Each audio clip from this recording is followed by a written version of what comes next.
오늘은 성경 본문 창세기 1장 1절에서 3절까지의 말씀을 가지고 말씀으로 창조하시니라 라는 제목으로 여러분들과 하나님의 말씀을 함께 나누기를 원합니다. 성경 66권 중에 가장 많이 도전을 받는 책이 있다면 어떤 책일까요? 66권 성경 중에 가장 많이 도전을 받는 책을 뽑는다면 두 권 정도를 뽑겠는데요. 첫 번째는 창세기를 뽑을 수 있고요. 두 번째로는 성경의 마지막 책인 요한계시록을 뽑을 수 있을 것 같습니다. 현대 과학은 창세기의 천지 창조를 하나의 어떤 신화나 또는 설화로 전락시켜 버렸습니다. 과학이 우리에게 주는 많은 혜택이 있었는데요. 과학이 우리에게 주는 혜택이라고 보면은 우리에게 문명의 풍요를 줬다는 겁니다. 그리고 문명의 진보를 주었던 거죠. 근데 또 과학이 우리에게 준 치명적인 약점, 오류는 뭐냐 하면은 우리가 과학 이전에 가지고 있었던 우리의 영혼의 세계 또는 영적인 세계 그리고 신앙, 믿음 이러한 것들을 잃어버리게 했다는 거죠. 사실 우리에게는 여전히 존재하는 것인데요. 신앙과 믿음과 영적인 세계는 우리에게 존재하는 것이고 믿음도 우리에게 실제적으로 가지고 있는 것임에도 불구하고 이 과학이라는 어떤 틀 속에 있을 때는 이 과학은 그것을 인정하지 않는다는 거죠. 그래서 과학이 발달했지만 안타깝게도 우리가 가지고 있는 영적인 세계는 잃어버리고 말았다는 겁니다. 그래서 과학의 사고방식으로 살아가는 어떤 현대의 표준화된 틀에 있는 우리에게는 이 창세기라는 내용은 고대 인류가 만들어낸 신화나 또한 전설에 불과한 것이 되고 말았습니다. 또 다른 하나 도전을 받는 책이라고 말씀드렸던 이 성경의 마지막 책인 요한계시록은요. 모든 이단들이 가장 애용하는 그러한 책이 되고 말았습니다. 이 요한계시록을 자의적으로 해석하고 또 악의적으로 해석함으로 말미암아 예수님께서 부활하신 이후에 지금까지 이 세상에는 수많은 선지자 또는 자기가 메시아라고 하는 자들이 나타났고요. 또 이 땅에 수십 번, 수백 번의 종말이 지나갔었습니다. 지금 이 순간에도 우리 주변에는 자기 자신이 예수라고 이야기하고 신이라고 이야기하는 사람들을 우리는 쉽게 우리가 볼 수가 있습니다. 또 우리나라뿐만 아니라 전 세계에서 이런 많은 일들이 일어나고 있다는 거죠. 왜 이렇게 창세기와 또 성경의 마지막인 계시록, 첫 번째 책인 창세기와 또 마지막인 계시록에 대한 도전이 이렇게 많을까? 왜 그럴까? 생각해 보면요, 충분히 좀 이해가 갑니다. 왜냐하면 그것은 인류가 우리가 가지고 있는 이 창세기를 제대로 알기만 한다면, 우리가 창세기를 온전히 이해한다면, 그리고 우리가 계시록을 온전히 바로 알기만 한다면은 우리가 알고 있는 모든 거짓말은 사탄의 세력들은 수풀로 돌아간다는 것을 모르지 않기 때문에 그렇다는 거죠. 이 땅에 권세 잡은 사탄이 그것을 모르지 않기 때문에 그렇습니다. 우리가 여러분들 잘 아시는 알버트 아인슈타인이라는 사람은 두 가지 사람이 속는 방법이 있다고 합니다.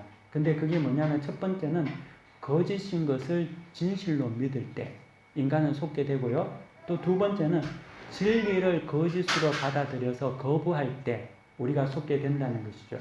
그러니까 지금 창세기와 계시록이 그렇게 도전받는 이유는 진리를 거짓으로 자꾸만 우리가 받아들이게 하는 그러한 속임수 가운데 우리는 속고 있기 때문에 그렇습니다. 그래서 말세지말이 가까워오면 올수록요, 끊임없이 창세기와 요한계시록에 대한 도전과 미혹은 더 강해질 것입니다. 그리고 창세기에 대한 불신과 의심, 또 요한계시록에 대한 잘못된 이해들은 너무나 기하급수적으로 늘어날 것이 분명합니다. 창조에 대해서 사람들은 이를 과학의 주제라고 생각하고 그 외의 방법에 대해서는 여지를 남겨두지 않습니다. 예를 들면 여러분들이 한 번은 좀 배웠던지 들어봤을 한 빅뱅 이론이라든지 아니면 우주 기원설에 대한 많은 책들, 그것이 이 시대에 우리가 보편적으로 아는 진리인 것 같이 우리는 알고 확신한다는 거죠. 그런데 이 창조라는 주제는 사실 과학의 주제는 아닙니다. 왜냐하면 이 창조는 과학의 주제가 아니라 신학의 주제가 되는 것이죠. 창조는 반드시 신학적인 방법으로 접근해야 합니다. 왜냐하면 이 창조라는 것은 과학의 범주 너머에 있는 인간의 지성과 경험 너머에 있는 진리의 문제이기 때문에 그렇습니다. 여러분, 팩트는 있죠. 왜냐하면 이 땅이 창조되었으니까 우리가 있는 것 아닙니까? 근데 팩트는 분명하게 있는데 그 팩트를 검증할 수는 없다는 거죠. 분명한 실제는 있기 때문에 우리가 존재하는데 그것을 검증할 수 있는 방법은 없습니다. 그래서 이것을 검증하기 위해서 모든 인간들이 도전을 합니다. 그 방법 중에 하나가 과학이었지만 사실 이 과학도 인간이 도달할 수 없는 것에 대한 몸부림에 불과하다는 것입니다.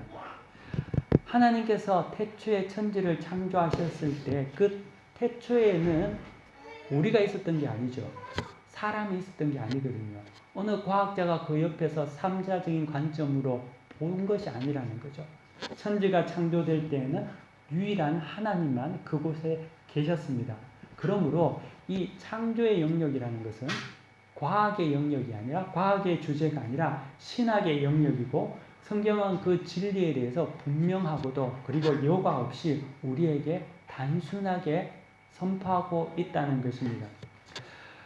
19세기 찰스 다윈이 등장하면서 이 신학적인 주제인 창조가 과학적인 주제로 바뀌게 되었습니다. 이 창조가 신의 영역이 아니라 인간의 영역으로 그것을 그렇게 집어넣게 됨으로 말미암아 우를 범하게 된 것입니다.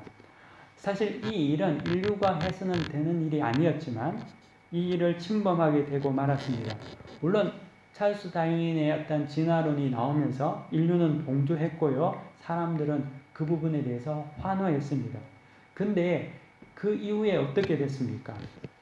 인간의 경험과 인간의 이성으로 도달할 수 없는 그 일을 벌이고 나니까 인간 자체도 인류도 혼돈과 무질서에 빠지고 말았다는 거죠.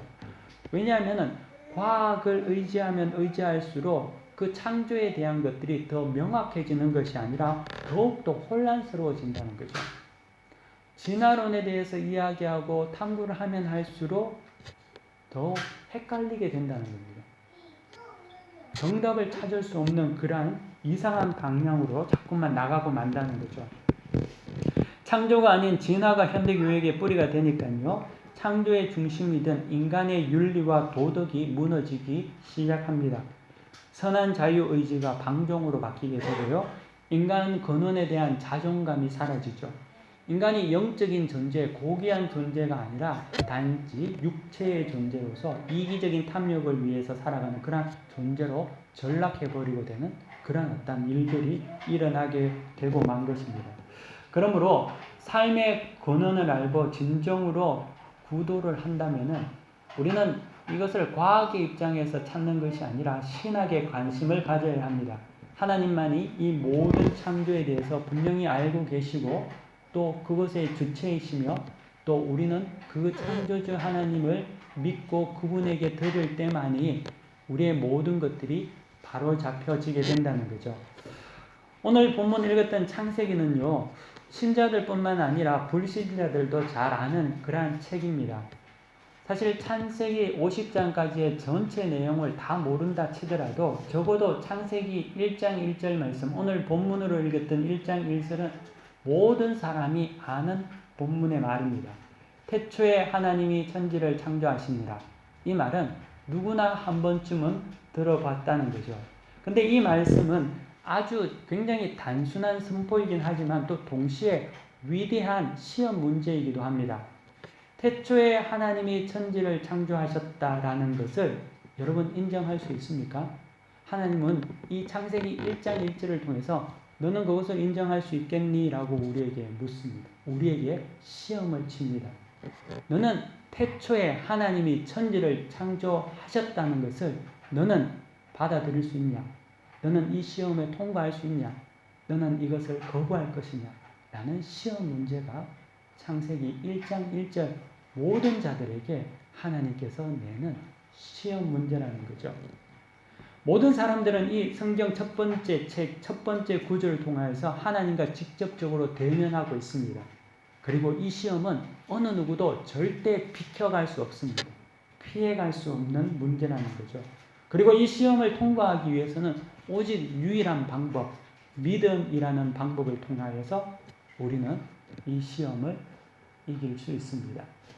히브리서 11장 3절에는 이렇게 말씀합니다. 믿음으로 모든 세계가 하나님의 말씀으로 지어진 줄을 우리가 아나니 보이는 것은 나타난 것으로 말미암아 된 것이 아니니라 라고 증거하고 있습니다.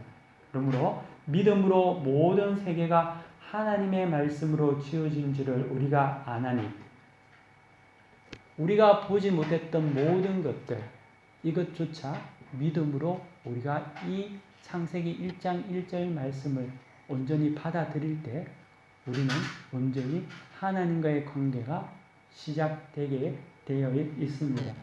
사실 우리는 보지 못하지만 믿는 사실들이 너무나 많습니다.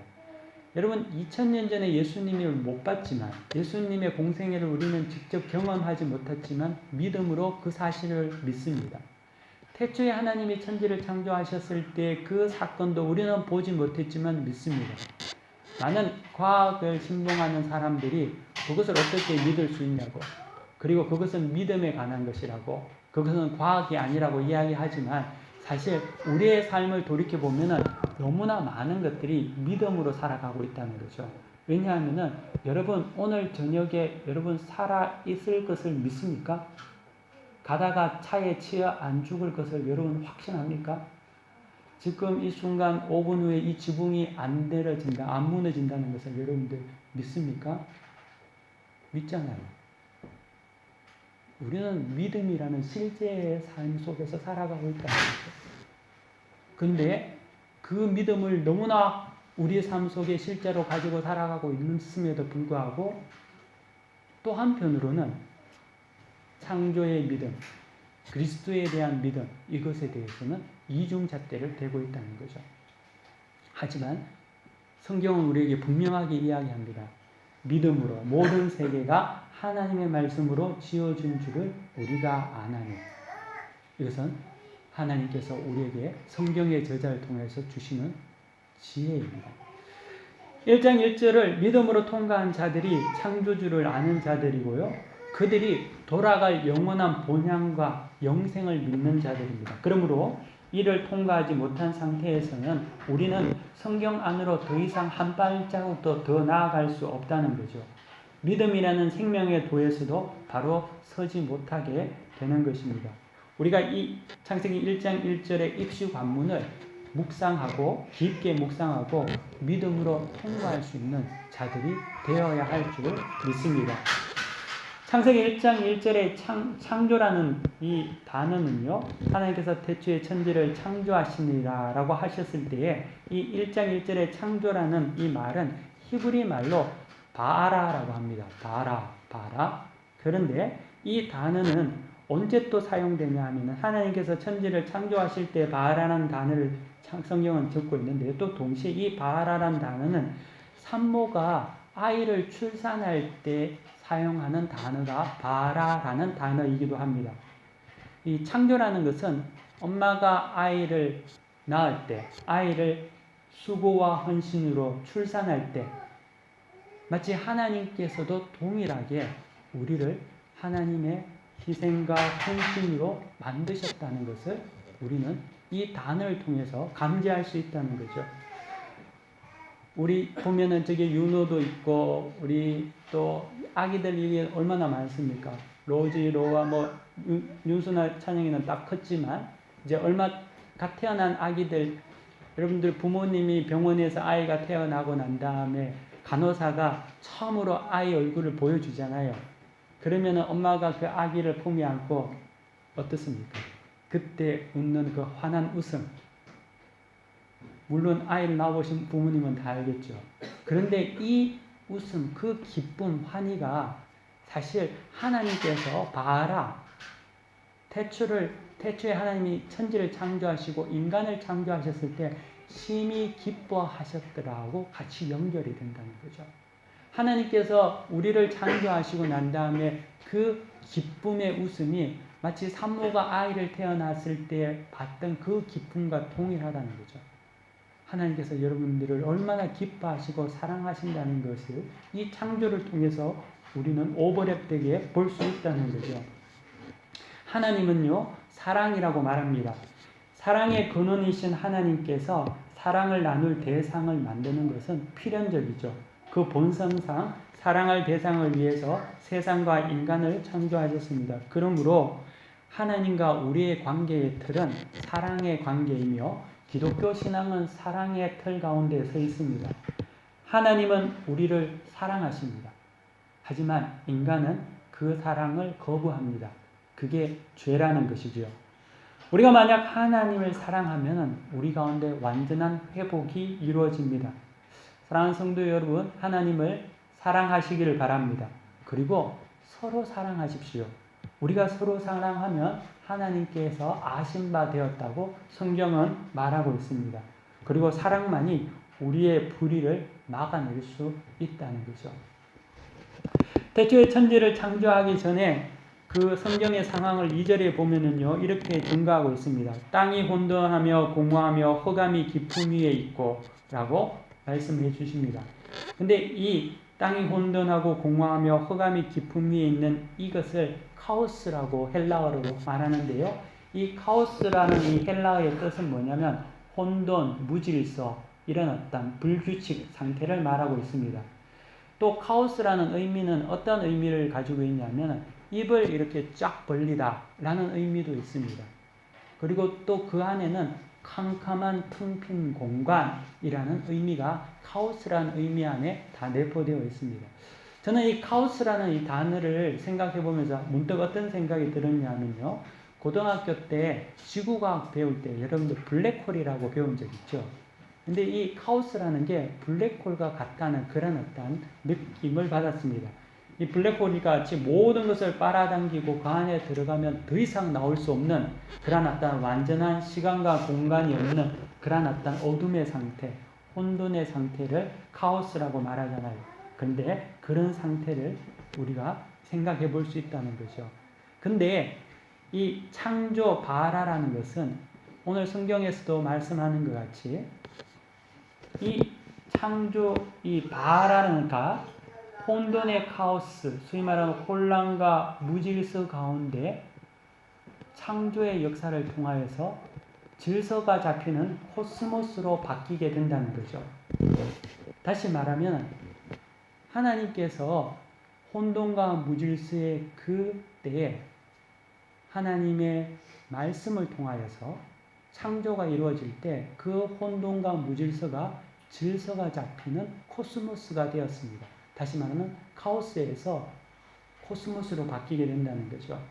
여러분들 코스모스가 뭡니까? 코스모스는 우주라는 말 아닙니까? 우주에는 질서가 정연하게 있잖아요. 모든 전체에 보면은 한치의 오차가 없이 모든 것이 돌아가지 않습니다. 뭐 우리가 아는 태양계에 보더라도 수금지와 목토, 천의 명 이렇게 해서 예전에 이제 해왕성은 아니라고도 하지만 그런 것 같이 명왕성이 아닙니까? 하여튼 그런 것 같이 하나의 오차도 없이 온전하게 태양 주위를 공전하고 움직이고 가고 있지 않습니까? 모든 우주의 요소가 간격과 시간과 공간의 질서에 따라서 움직이는 것이 코스모스죠. 그래서 카오스라는 혼돈과 무질서에서 하나님께서 창조하시니까 코스모스가 되어 간다는 거죠. 이 코스모스라는 단어가 여러분들이 잘 아는 화장품을 영어로 말하면 코스메틱이라고 하거든요. 그러니까 얼굴에 좀 무질서 하면은 코스메틱을 바르면 질서가 잡힌다 해서 코스메틱 이런 어원이 정말 그런 것 같아요. 그런 거 나온 거거든요. 무질서에서 카오스에서 코스모스가 된 거죠. 그런데 이 카오스에서 코스모스의 전환이 어디에서 이루어지냐 하면은 하나님이 이르시되 빛이 있으라 하시니, 다시 말하면 하나님이 이르시되 하나님의 말씀이 혼돈 가운데 임하니까 그 무질서가 질서가 되는 코스모스가 되었다고 성경은 창세기 1장 1절에서 선포하고 있습니다.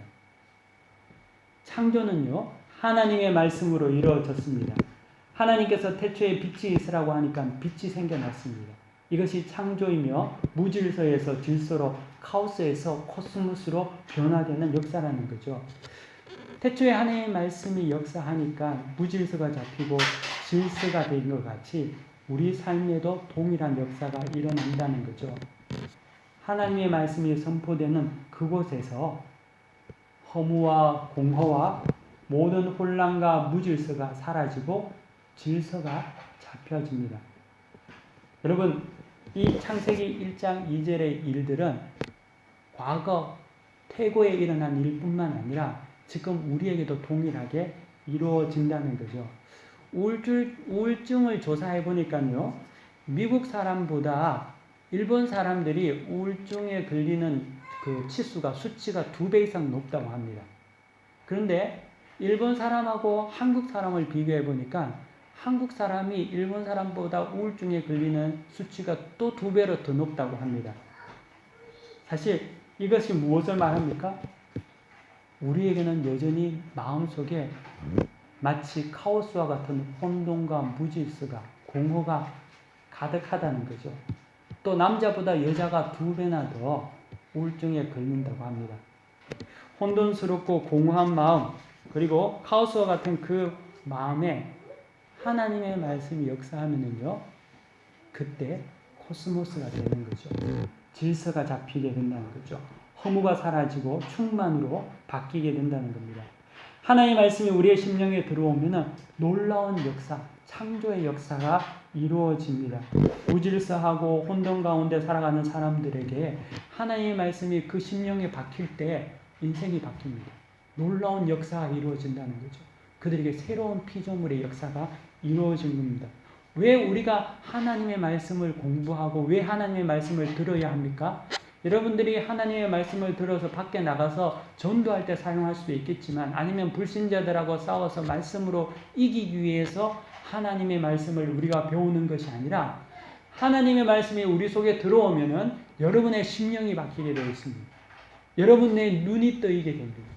여러분들의 삶이 바뀌게 되어 있습니다. 그리고 내 속에 있는 모든 혼돈과 어두움과 무질서가 물러가고 하나님의 놀라운 질서가 이루어지게 되어 있다는 거죠. 이것이 말씀이 우리 가운데 역사하는 일이라는 거죠.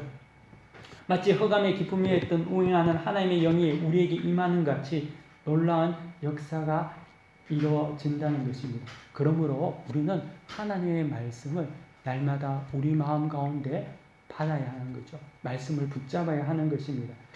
사랑하는 성도 여러분, 오늘 성경에 보면은요, 태초에 하나님께서 천지를 창조하셨다고 합니다. 태초, 시작이라는 거죠. 시작이 있습니다. 그러면은 반드시 끝도 있다는 거죠. 노예살이하고 박해받고 살았지만 때가 되면은 반드시 끝이 일어납니다. 애굽의 종살이는 마냥 영원하지 않는다는 거죠. 언젠간 끝나고 가나안으로 가는 날이 온다는 것을 우리는 창세기를 통해서 또 알 수 있습니다. 이 시간, 이 순간이 힘들고 어렵다 하더라도 끝날 때가 있습니다. 반드시 하나님께서는 시작과 끝을 우리에게 예비해 두셨습니다. 그러므로 지혜로운 사람은 마지막을 아는 자입니다. 끝을 기대하고 소망 가운데서 살아가고 그로 인해서 자기 자신을 포기하거나 또 저버리지 않는다는 거죠. 만약에 이것을 알지 못하면은 언제나 시한폭탄과 같이 살아갈 수밖에 없습니다. 왜 그렇습니까? 왜냐하면 시작도 모르고 끝도 모르기 때문에, 내가 어디로 가는지를 모르기 때문에 마치 홀로 버려진 고아와 같이 그런 삶을 살아갈 수밖에 없다는 거죠. 하지만 성경은 분명하게 우리에게 이야기합니다. 시작이 있으면 반드시 끝이 있고요. 그 끝에 하나님께서는 분명히 결산하신다는 거죠.